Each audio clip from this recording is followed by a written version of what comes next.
Psalmen. Hoofdstuk 42. Een onderwijzing voor de opperzangmeester onder de kinderen van Korach. Gelijk een hert schreeuwt naar de waterstromen, alzo schreeuwt mijn ziel tot u, o God. Mijn ziel dorst naar God, naar de levende God, wanneer zal ik ingaan, en voor Gods aangezicht verschijnen. Mijn tranen zijn mij tot spijs dag en nacht, omdat zij de ganse dag tot mij zeggen, waar is uw God? Ik gedenk daaraan, en stort mijn ziel uit in mij, omdat ik placht heen te gaan onder de schare, en met hen te treden naar Gods huis, met een stem van vreugdegezang en lof, onder de feesthoudende menigte. Wat buigt gij u neder, o mijn ziel, en zijt onrustig in mij.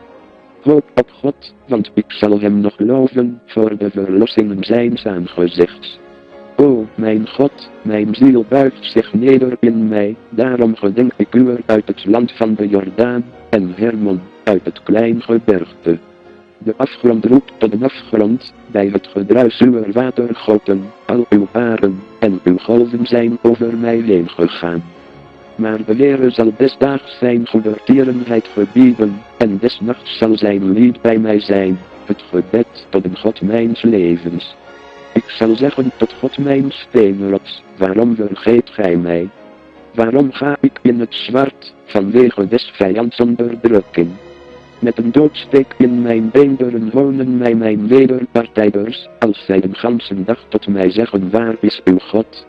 Wat buigt gij u neder, o mijn ziel, en wat zijt gij onrustig in mij?